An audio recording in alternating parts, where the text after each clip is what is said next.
Umaga, binisita ko si Yusek Balmusina, nandun din si DILG Secretary Abalos, kasi gusto nga namin involve ang barangay. And magsisimula na to. Yung barangay, makakapagpaliwanag siya. Doon pa lang, whether OFW ka o hindi, naririnig mo na pinag-uusapan. Kunyari, mayroong kaso. Bakit ang tagal? Hindi, kasi hindi na si kaso. Bakit yung iba nakaka-uwi na? Kasi malakas.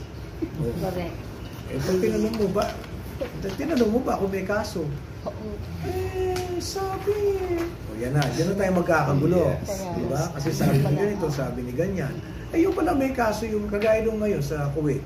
Meron doon 3 taon na hindi maka-uwi. Samantalang iba, uwi ng uwi. Lahat. Tatanong ka bakit? Yung isa may kaso. Yung bata, nalaglag niya mula 3rd floor. Buti nabuhay. Pero siyempre may kaso siya. Kada madidismiss, magpa-file na naman ang kaso yung amo. Ngayon, medyo tinamad na yata yung amo after 3 years, hindi nag-file. So most likely na siya. So, ganun kasi simple yung mga paliwanag kung ang information tama. So kaya isinimulan ko yung usapan na kung mayroong kailangan kami, yung tamang pagpapaliwanag. Kasi kung tama yung information, tama yung emosyon. Kung tama yung emosyon, tama yung aksyon. Diba? Kasi madalas mali yung information. Ang dami kagad na baka. Kung saan sinisigurado pa eh. Yeah. Kaya nga. Kaya nagkakagulo. So Sir Arnel, about sa DOF naman. Hindi ba talaga about DOF ng ating mga OFW? Hindi ba talaga natin ma-ipo-force na magkaroon tayo ng weekly DOF o monthly DOF talaga sa ating lahat ng mga... Naman yun talaga? Nasa agreement naman talaga yan? Opo. Nasa agreement naman talaga yan. At talaga naman tapos sila may DOF. Titigas ng ulo lang ng mga amo.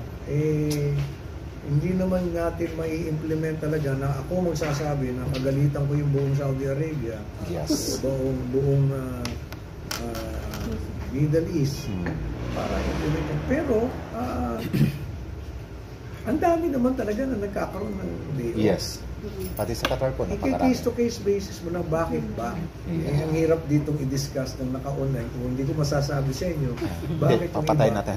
Bakit yung iba, hindi binibigyan ng DOF. Yes. Ano nga kasi siya kailangan talaga masusi natin alamin, aralin. Bakit nagkakaganon? Kasi laging ang default reasoning, kasi masama ugali ng Arabo.